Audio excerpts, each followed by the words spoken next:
이해운 장관 후보자와 관련해서도 현재 시끄러운 상황입니다. 의원 시절 의원실 인턴에게 갑질 폭언한 녹취가 나왔는데 이 부분 잠시 듣고 이야기 이어가겠습니다. 너 대한민국 말 못 알아들어? 국어 못하니? 너 뭐 IQ 한 자리야? 야! 야! 내가 정말 널 죽였으면 좋겠다. 입이라고 그게 터졌다고 그냥 막 네 맘대로 그러고 떠서? 네 머리 갖고 판단해갖고 안 돼. 네가 무슨 그게 머리라고 판단을 하니? 너 머리는 판단하는 머리 아니야. 내가 몇 번을 얘기 알아들어? 네가 무슨 판단을 해? 네가 무슨? 그냥 판단하지 마 너는. 똑바로 알아들어?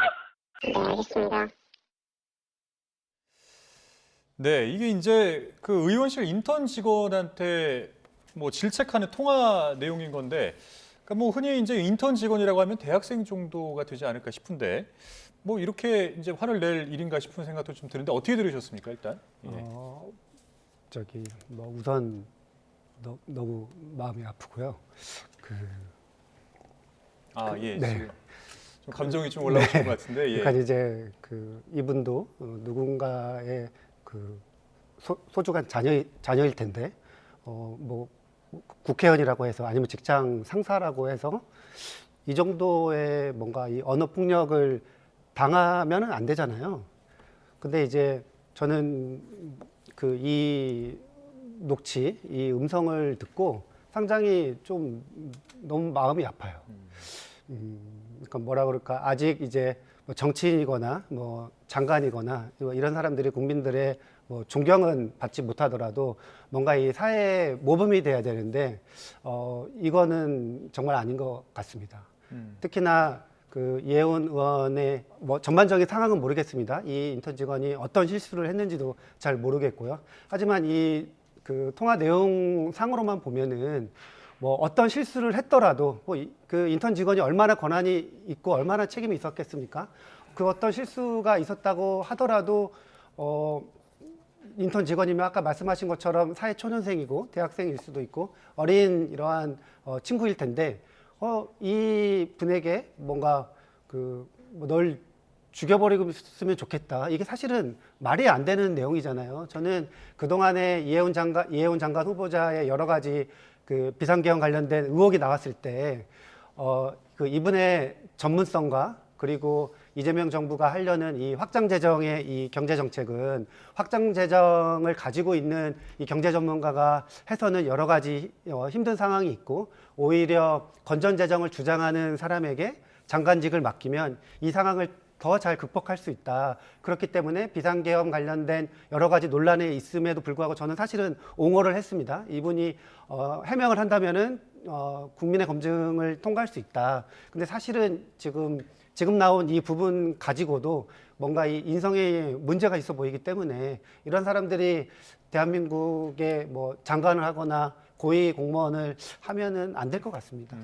그러니까 이제 이런 어떤 이런 표현들을 이해운 전 의원이 이제 하게 된 그 배경을 보면, 그러니까 이 당시에 바른정당 의원 시절인데 자신의 이름이 언급된 언론 기사를 이렇게 모니터링하는 그 업무를 했던 모양이에요, 인턴 직원이. 근데 네. 이제 그런 것들이 좀 몇 개 누락이 됐고, 그런 것들이 누락이 되다 보니까 이제 그렇기 때문에 이렇게까지 어떤 그 인턴 직원에게 전화 통화로 질책을 한 그런 내용인 건데, 뭐 사실 이제 우리 부대변 의원님께서는 지금 잠깐 감정이 격해지셔서 네. 눈물까지 좀 보이시긴 했는데, 이렇게까지 모욕적인 발언을 들으면은 이 나이를 떠나서 굉장히 좀 모욕적인 생각이 많이 들 것 같긴 하거든요. 뭐 예. 7, 8년 전 상황이잖아요. 그런데 이분이 이제 이해운 장관 지명자가 장관이 되면 안 되겠구나. 이런 사람이 어떻게 공직자가 되느냐. 그렇기 때문에 참을 수 없는 상황이기 때문에 이거를 공개를 한 거지 않습니까? 저는 우리 대변인 같은 경우는 당에서 일을 했거든요. 그렇기 때문에 여러 가지 인턴이든 막내로서의 그런 상황들을 다 봐왔고 본인이 느꼈기 때문에 그런 부분이 있는 것 같아요. 그리고 저도 한 사람으로서, 그러니까 공직이라는 게 뭡니까? 그러니까 국민이 위임된 권력을 가지고 권한을 가지고 국민한테 봉사하는 자리인데 뭐 능력이 얼마나 있는지는 모르겠지만 저는 능력이 별로 없다고 보거든요. 번지수를 잘못 짚었다. 그래서 이재명 정부가 사람 잘 못 본다. 그런 생각을 하는데 저도 어제 이 관련 보도를 보면서 제가 이어폰을 끼고 있었습니다. 그런데 뭐 우리 다 듣지 않았으면 야 할 때 깜짝 놀랐습니다. 아, 이 사람이 감정 컨트롤이 아는구나. 분노 조절 장애가 있구나. 그런 생각이 들고 제가 그래서 이분이 썼던 표현이 내가 널 죽였으면 좋겠다 이런 표현을 쓰지 않았습니까? 예, 지금 이제 화면에 그래서 좀 나오고 있긴 한데 제가 챗 GPT에 좀 물어봤습니다. 이 우리가 이렇게 감정이 격해지면 아 너가 죽었으면 좋겠어 이런 표현이 있잖아요. 그것도 부적절합니다. 근데 이례적으로 뭐냐 내가 널 죽였으면 좋겠다.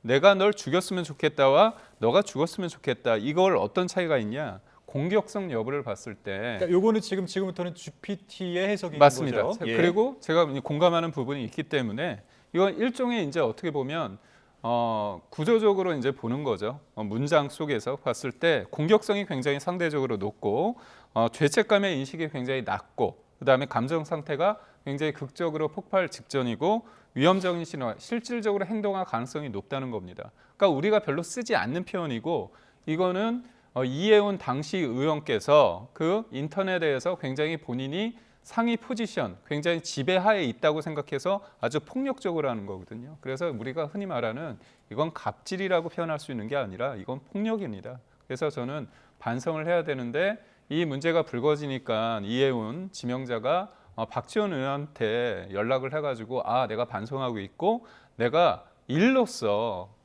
내가 뭔가 보여주겠다 이런 뉘앙스로 얘기를 한 것 같아요. 우리 국민들은 이해운 지명자가 일로서 국민들한테 봉사하는 걸 원한 게 아니라 본인의 죄가 있고 한 사람 같이 일하는 동료, 그다음에 가장 어떻게 보면 약자라고 할 수 있는 의원실의 인터넷에서 저렇게 폭력적으로 하는 사람이 과연 어떻게 할 것인가. 예. 그리고 무엇보다도 제가 가장 마음에 안 드는 대목은 뭐냐면 약자한테는 저렇게 폭력적으로 하는 사람이 이재명 대통령이 장관 시켜준다니까 어떻습니까?